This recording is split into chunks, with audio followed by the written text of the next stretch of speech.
dicen por ahí, un dicho muy famoso, que recordar es que vivir. Recordar es vivir. Y eso se nota mucho en los ancianos, porque los ancianos te recuerdan las cosas cuando ellos eran jóvenes. Todo comienza cuando yo era joven. Entonces comienza la historia de ellos. Y algunos inclusive te cuentan la misma historia, como yo decía la semana pasada, muchas veces, ¿verdad? Es posible que ustedes hayan escuchado esta historia otra vez, pero quiero contárselas otra vez. Es importante que nosotros recordemos, y recordar es vivir. Yo nací en un hogar cristiano, ustedes saben, mi mamá cristiana, mis hermanos, mi papá no era nada cristiano cuando yo crecí, más bien un viejito que no era fácil, que no era viejito en ese tiempo, pero no era fácil. Pero mi mamá, sí, una mujer muy dedicada y muy fiel en llevarnos a la congregación, a la iglesia. Crecí en la ciudad de Mao, allí yendo a una iglesia, a la iglesia metodista en la Gregorio Aracena, por allá en Mao, que todavía existe. Mi papá es miembro de esa iglesia ahora. Mi mamá, aunque no puede asistir por su estado de salud, pero es parte de esa congregación, siempre el pastor está allí. Y yo crecí, literalmente crecí en la iglesia, participando de todo lo que había en la iglesia, de los dramas, de las poesías coreadas. Teníamos un grupito de esos tiempos bien bonitos. ¿Saben? Por eso recordar es vivir. Esos tiempos donde nos reuníamos y hacíamos dramas, poesías coreadas, un grupo. Teníamos un grupito que se llamaba Soldaditos de Cristo. Soldaditos de Cristo tenía todo su uniforme, una banda que tenía ahí muchísimas. Teníamos un pastor muy especial llamado Radamés Quesada. Radamés Quesada, que es aún pastor por allá por Pimentel, camino San Francisco de Macorís, y tiene un ministerio preciosísimo con niños, ¿verdad? Y él dirigía ese grupo de niños que se llamaba Soldaditos de Cristo. Cantábamos, hacíamos dramas, poesías coreanas y viajábamos a diferentes iglesias en diferentes partes del país. Inclusive era un grupo muy solicitado por todo lo que hacíamos en ese tiempo. Yo crecí en eso, y una cosa que nunca se me va a olvidar de mi pastor es la manera como nos involucraba como niños y adolescentes. Siendo un adolescente, 12, 13 años, acompañaba a mi pastor Radamés Quesada en un motor que él tenía, un Yamaha 100. Yamaha 100 era una jipeta en aquellos tiempos. Él tenía un Yamaha nuevecito, mamey, muy bonito, y íbamos con él, iba con él a hacer un trabajo evangelístico a comunidades cercanas a Mao. Hay unas comunidades que llaman La Yagua, La Caída, cercanos a Mao. Era una carretera bien difícil, nada buena como la que vemos hoy. Por ejemplo, yo fui no hace tanto tiempo por ahí y eso es todo una cosa bonita, ¿verdad? Pero en aquellos tiempos era hoyo por hoyo. Entonces todo eso era así. Entonces imagínense ustedes un motor, y yo que iba con el pastor que tocaba bandoneón. Entonces yo me ponía el bandoneón como mochila, una guitarra de este lado y unos muñecos que yo usaba para hacer unos títeres también de este lado. Cuando él iba en el motor, ustedes saben que la carretera era a veces yo quería que irme para atrás, sí, porque no teníamos cómo agarrarme bien. Pero la idea es que llegábamos a esas comunidades, y yo recuerdo que el pastor usaba un lugar que en la noche funcionaba como un bar, y en las tardes cuando él iba se lo prestaban, y ese lugar que era un bar de noche se convertía en casa de Dios en la tarde, y allí predicaba a la gente de la comunidad. No había otro lugar donde reunirnos así que pudiéramos grande, y ese era el club de la comunidad y el bar y todo. Entonces era la iglesia de la comunidad también. Entonces íbamos a ese lugar y el pastor hacía una actividad a primera hora con los adultos y luego que terminaba con los adultos, empezaba con los niños y cantábamos. Yo le ayudaba con los títeres que él tenía, Pepe y todo eso que se llamaba, que todavía existen, y usábamos eso y era un tiempo para evangelizar, para compartir la palabra. No se me olvida eso. Cuando llego a Santiago de los Caballeros, entonces llego a esta iglesia precisamente, siendo un jovencito de 17 años todavía, un joven de 17 años, vengo aquí y empiezo a compartir con los líderes en la iglesia, especialmente con el pastor Danis. Y acompañaba al pastor Danis en un carro Lada que él tenía. Ustedes saben lo que es un carro Lada, ¿verdad? Un carro amarillo Lada que él tenía. Y nos íbamos a diferentes comunidades e iba con él a la ciudad de Moca a una obra que se estaba iniciando allí y yo lo acompañaba a un trabajo evangelístico, pero también acompañaba a 3 personajes que algunos recordarán de nuestra iglesia.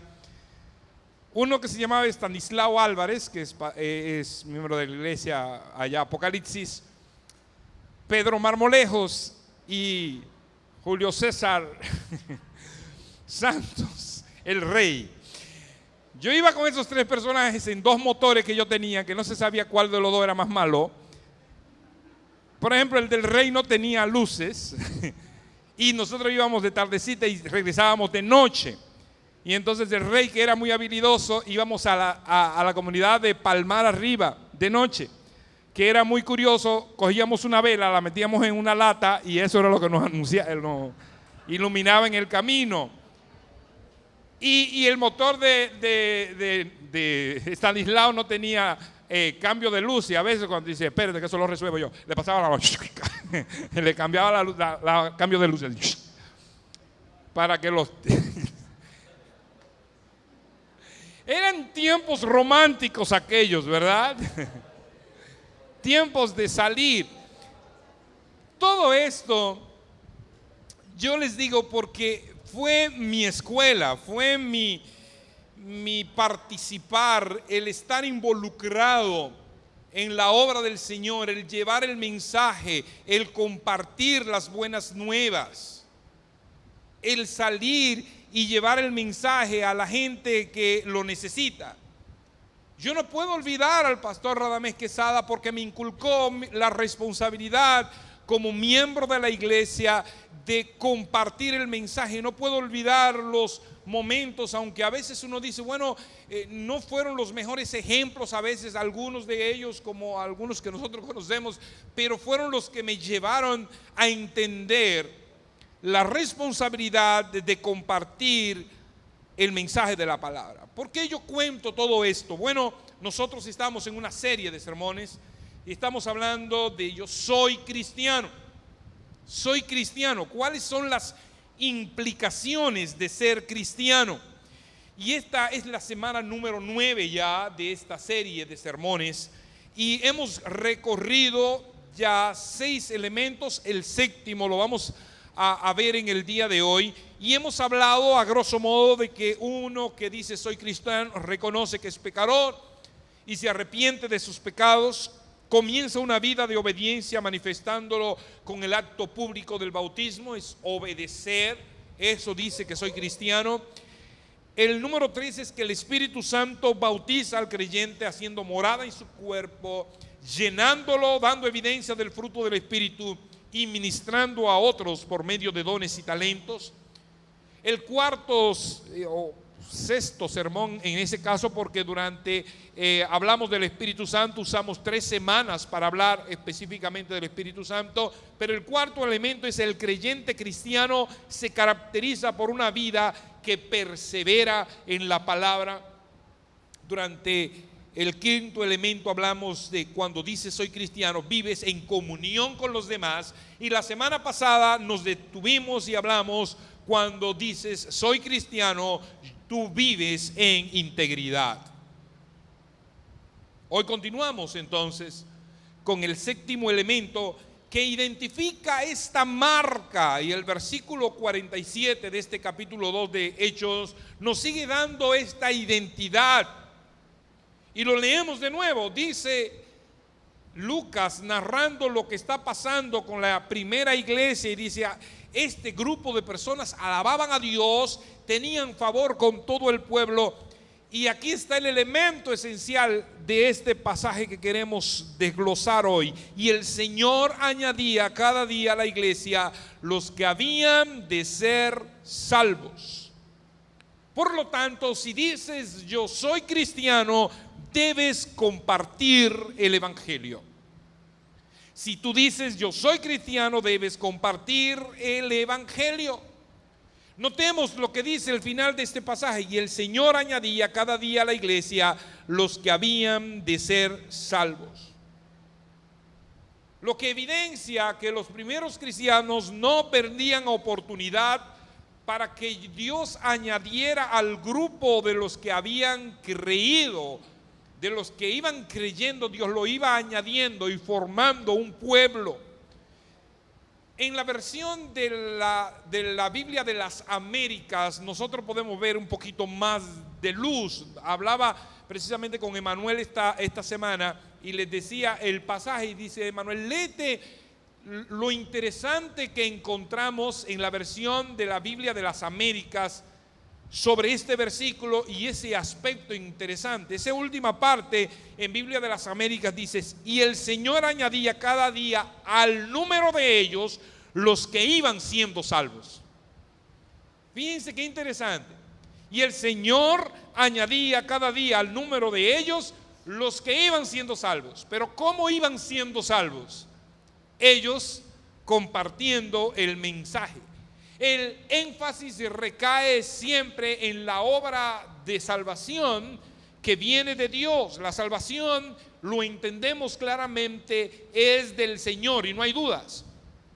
Pero es indudable que el Señor añadía aquellos a los cuales las personas o los primeros cristianos evangelizaban, le llevaban el mensaje, le daban las buenas nuevas de salvación. Cada día habían más personas que se convertían y se añadían al número de ellos los que recibían este mensaje, los que renovaban sus vidas, los que se arrepentían, los que empezaban a obedecer, los que el Espíritu Santo venía a hacer morada en ellos. Se iban uniendo para recibir la bendición de estar en comunidad, de estar en comunión como hacían los primeros cristianos, para compartir y vivir la palabra, para vivir en integridad. Cada día se añadían esas personas y veían el modus operandi de los primeros cristianos, la manera como debían manejarse. Ahora, la pregunta que nosotros debemos hacernos en esta mañana es: ¿puede un creyente en Cristo, uno que dice soy cristiano, no hacer la función al que fue llamada, es decir, la función evangelística, el vivir llevando el mensaje? Definitivamente la respuesta a esta interrogante es no. No puedo ser cristiano, decir yo soy cristiano y dejar de hacer lo que el Señor me manda hacer. Ahora te puedo decir: pastor, conozco cristianos que no evangelizan, que no comparten el evangelio con otros. Sí, eso es verdad. Tristemente eso es verdad. Pero lo que yo puedo decirles es que indudablemente estas personas están en desobediencia. Están contrarias a lo que Dios ha establecido en su palabra y lo que el Señor Jesús nos dejó como norma, como mandato, como regla que debíamos hacer. Y lo que voy a hacer en este momento es darles una breve reseña de la vida, primero de Jesús como el ejemplo supremo de llevar el mensaje que nos modeló para que nosotros pudiéramos aprender. Segundo, la ordenanza que Él dejó establecida antes de ascender a los cielos. Y tercero, el ejemplo, el testimonio de vida de los apóstoles y de los primeros cristianos, de cómo ellos ejercieron esta función indispensable para decir yo soy cristiano. En el inicio del ministerio de Jesús encontramos un pasaje emblemático en Marcos capítulo 1, versículos 15 al 18, que dice lo siguiente, diciendo: el tiempo se ha cumplido y el reino de Dios se ha acercado, arrepentíos y creed en el evangelio. Andando junto al mar de Galilea, vio a Simón y Andrés, su hermano, que echaban la red en el mar porque eran pescadores, y les dijo Jesús: venid en pos de mí y haré que seáis pescadores de hombres. Y dejando luego sus redes, le siguieron. Así comienza Jesús su ministerio, llevando el mensaje y buscando discípulos que le obedecieran e hicieran lo que él estaba haciendo. Marcos capítulo 1 versículo 38 dice: y él les dijo, Jesús hablando, dice: vamos a lugares vecinos para que predique también allí, porque para esto he venido.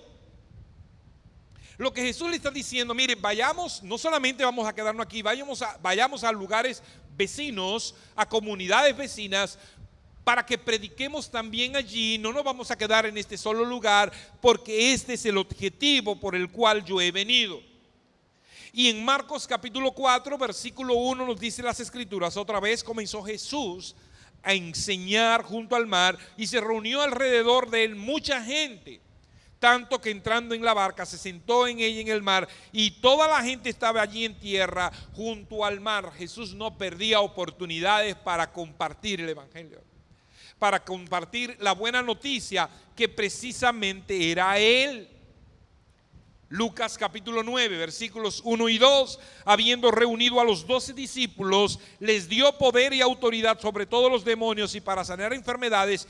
¿Y qué pasó? Dice el versículo 2: y los envió a predicar el reino de Dios y a sanar a los enfermos. Todos los pasajes nos apuntan a un Jesús que vino a hacer una función y nos quería modelar. Lucas 10:1: después de estas cosas, designó el Señor también a otros 70, a quienes envió de dos en dos delante de él a toda ciudad y lugar donde él había de ir.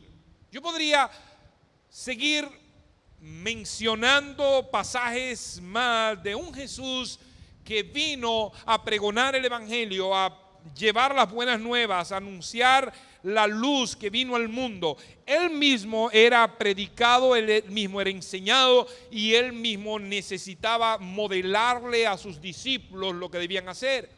Por eso, antes de ascender a los cielos, deja una encomienda, un mandato. Dice, esta es su responsabilidad, esto no es una opción, esto es un llamado a que ustedes lo hagan. Mateo capítulo 28, versículos 18 al 20, nosotros lo conocemos como la Gran Comisión. Es lo que Jesús hace con sus discípulos antes de ascender a los cielos. Fíjense cómo comienza todo. Él comienza a hacerlo, les modela la manera que deben hacerlo y ahora les da una ordenanza. Versículo 18 del capítulo 28 de Mateo: y Jesús se acercó y les habló diciendo: toda potestad me es dada en el cielo y en la tierra. Por tanto, id y haced discípulos a todas las naciones, bautizándolos en el nombre del Padre y del Hijo y del Espíritu Santo, enseñándoles que guarden todas las cosas que os he mandado, y he aquí yo estoy con vosotros todos los días hasta el fin del mundo. Amén. El llamado de Jesús a sus discípulos, y por lo tanto permanece hasta nosotros, porque nosotros somos discípulos de él, somos sus seguidores, decimos ser cristianos, imitamos lo que él nos dice que debemos hacer o lo que él hace. Por lo tanto, el llevar el mensaje a toda criatura, en todo lugar, es nuestra responsabilidad. Es el llamado que Dios nos hace. Fijémonos bien, Jesús es el modelo, nos deja un mandato. Veamos lo que hacen los apóstoles. Inmediatamente Jesús asciende a los cielos. No esperan nada. No esperan nada. inmediatamente. Miren, cuando Jesús resucita y se va a ir, ellos iban a empezar a trabajar y les dice, espérense un momento. Es necesario que el Espíritu Santo venga antes. Espérenme ahí tranquilos, reúnanse como pueblo hasta que el Espíritu Santo dice, y recibiréis poder cuando haya venido sobre vosotros el Espíritu Santo, y entonces me serán testigos. Ustedes podrán llevar el mensaje cuando el Espíritu Santo les dé ese poder. ¿Por qué? ¿Por qué Jesús les dice que esperen el Espíritu Santo? Porque ¿quién es que convence de pecado? Si ellos hubieran salido solos, no hubieran surtido el efecto adecuado. Siempre que el ser humano quiere hacer su función solo, sin la guía del Espíritu Santo, sin la guía de Dios, fracasa. Y usted recuerda algo muy esencial. Moisés sabía que tenía un llamado para liberar a su pueblo. Cuando lo hizo a su manera, cuando él era un joven impetuoso, creía que él iba a salvar el mundo él solo, agarró y mató al egipcio y lo dañó todo. Tuvo que salir corriendo. ¿Cuánto tiempo tuvo que esperar más? 40 años después es que Dios finalmente lo llama, y cuando ya él era un anciano. No es cuando tú quieras, es cuando el Espíritu Santo te indique que debes hacerlo. Es decir, por lo tanto, una persona que tiene el Espíritu Santo es el encargado para llevar el mensaje de la palabra. No hay manera de hacerlo. ¿Tú sabes por qué? Porque el Espíritu Santo es el que convence de pecado. Es el que nos abre los ojos para entender la palabra. Y veamos lo que hacen los primeros discípulos. Hechos capítulo 4, versículos 18 al 20. Y llamándolos, les intimaron que en ninguna manera hablasen ni enseñasen en el nombre de Jesús. Mas Pedro y Juan respondieron diciéndoles, juzgad si es justo delante de Dios obedecer a vosotros antes que a Dios, porque no podemos dejar de decir lo que hemos visto y oído. Ustedes pueden hacer lo que quieran. Los atraparon para que no hablaran, para que no compartieran, pero ¿cuál era el llamado? Id, hagan el mensaje, lleven el mensaje. ¿A quién iban a obedecer? ¿A los hombres o a Dios? A Dios. Por tanto, id, y eso fue lo que ellos quedó en sus mentes, quedó en sus corazones, y empezaron a hacer el trabajo aunque los encarcelaran. Hechos capítulo 5, versículo 42. Todos los días, atiendan bien, todos los días en el templo, por las casas, no cesaban de enseñar y predicar. ¿A quién? A Jesucristo. Hechos capítulo 8, versículos 3 al 5. Y Saulo asolaba la iglesia, y entrando casa por casa, arrastraba a hombres y a mujeres y los entregaba en la cárcel. Pero los que fueron esparcidos iban por todas partes anunciando el evangelio. Entonces Felipe, descendiendo a la ciudad de Samaria, les predicaba a Cristo. Fíjense cómo estos hombres y mujeres, que aún siendo perseguidos, cumplían la misión. El ser perseguidos no fue un motivo para ellos amilanarse, todo lo contrario, sino para ellos compartir con más esmero, con más pasión la palabra. No se limitaban a un lugar.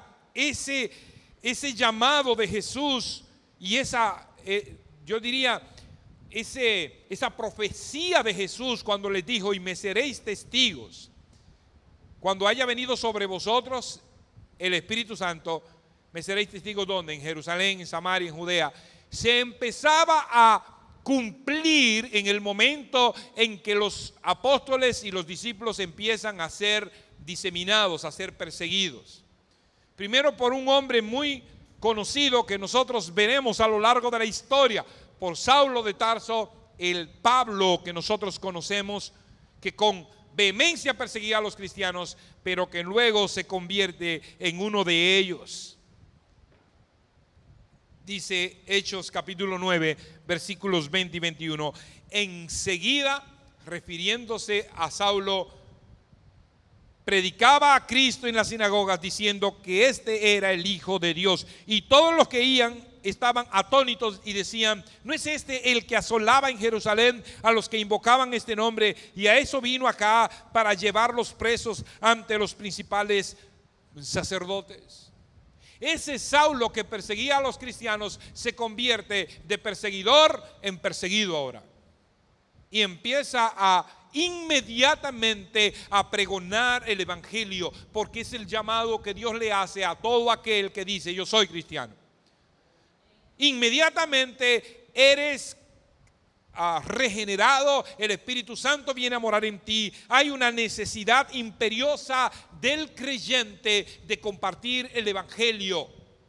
Esa es la recomendación que el apóstol Pablo le hace a su hijo en la fe, Timoteo, en 2 de Timoteo capítulo 4 versículos 1 al 5, y que aplica perfectamente para nosotros cuando dice: te encarezco delante de Dios y del Señor Jesucristo, que juzgará a los vivos y a los muertos en su manifestación y en su reino, que prediques la palabra, que instes a tiempo y fuera de tiempo, redarguye, reprende, exhorta con toda paciencia y doctrina, porque vendrá tiempo, dice el apóstol Pablo, cuando no sufrirán la sana doctrina, sino que teniendo comezón de oír, se amontonarán nuestros maestros conforme a sus propias concupiscencias, y apartarán de la verdad el oído y se volverán a las fábulas. Pero tú sé sobrio en todo, soporta las aflicciones, haz la obra de evangelista, cumple tu ministerio. No podemos obviar la responsabilidad imperiosa de compartir el evangelio puro, el evangelio sin adulteración, el evangelio que trae salvación al ser humano que está alejado de Dios. Solo el evangelio de la gracia que viene por medio de Cristo puede salvar al pecador. No hay otro medio. Y es el llamado que Dios nos hace a nosotros. Este es el evangelio que nos fue dado y que nosotros debemos compartir. El apóstol Pablo lo resume de una manera magistral en 1 Corintios capítulo 15 versículos 3 al 4. Y él dice: porque primeramente os he enseñado lo que asimismo recibí, que Cristo murió por nuestros pecados conforme a las Escrituras, y que fue sepultado y que resucitó al tercer día conforme a las Escrituras. No necesitas añadirle nada al evangelio. No necesitas ser un gran teólogo, ni un gran erudito, ni un gran pastor. Lo que necesitas es un corazón agradecido de haber sido rescatado de la perdición, de la condenación, y haber entendido lo que Dios ha hecho en ti para que puedas reproducir este mensaje de salvación. Es lo único que necesitas.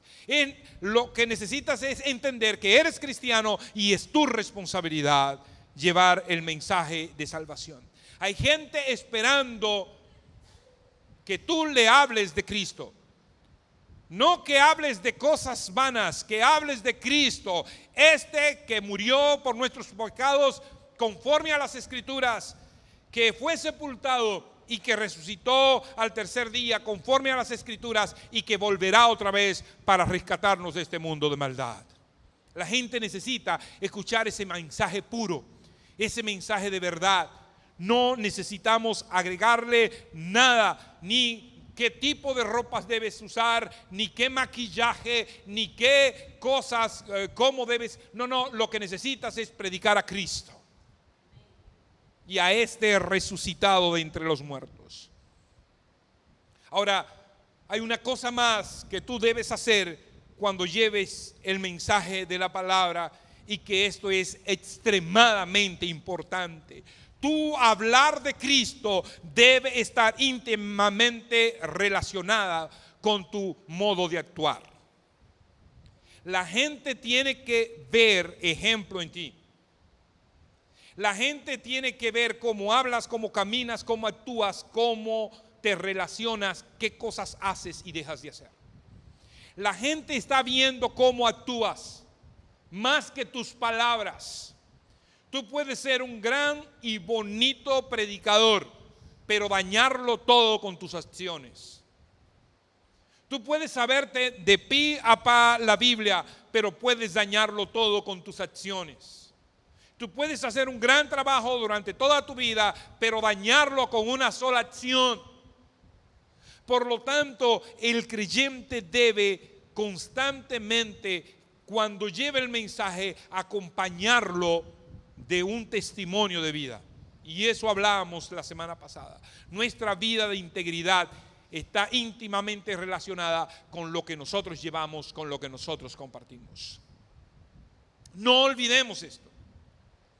Hay un autor llamado John Chisenman que describe la manera efectiva de cómo un creyente debe evangelizar, de cómo debe llevar el mensaje. John Chisenman dice: es declarar en base a la autoridad de Dios lo que Él ha hecho para salvar a los pecadores, advirtiendo a los hombres sobre su condición perdida, guiándolos a arrepentirse y a creer en el Señor Jesucristo.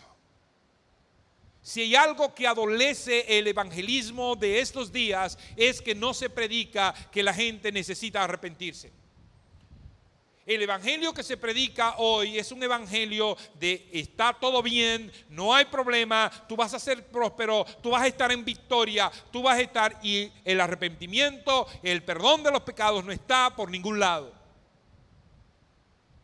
Este es el mensaje, es declarar en base a la autoridad de Dios lo que Él ha hecho para salvar a los pecadores. ¿Qué fue lo que Cristo hizo? Murió, tomó nuestro lugar en la cruz para que nosotros pudiéramos ser salvos, advirtiendo a los hombres sobre su condición perdida. No eres capaz de salvarte a ti mismo, necesitas a Cristo, guiándolos a arrepentirse y a creer en el Señor Jesucristo. Lo demás lo hace el Espíritu Santo de Dios. Estamos llamados a ser mensajeros de bendición, de vida. El llamado está claro y directo. Si dices, soy cristiano, debes evangelizar. No existe tal cosa como un cristiano que no comparte el evangelio del cual ha recibido la bendición, del cual ha recibido el haber sido rescatado del mundo de pecado, de maldad, de donde ha sido rescatado del infierno mismo. Evangelizar es un acto entonces de agradecimiento. Es además una responsabilidad.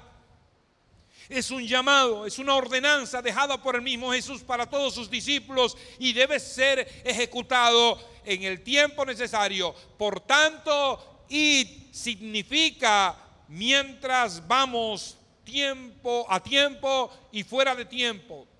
Id significa mientras voy al trabajo, comparto el mensaje. Mientras estoy en el trabajo, comparto el mensaje. Mientras voy a la escuela, comparto el mensaje. Mientras estoy en la escuela, comparto el mensaje. Mientras estoy en el gimnasio, mientras estoy en el vecindario, donde quiera que estoy, yo comparto las buenas nuevas de salvación. Sin temor, con gozo. Ese es nuestro llamado. Esa es nuestra responsabilidad. Les dejo con un pasaje confrontativo para todos nosotros.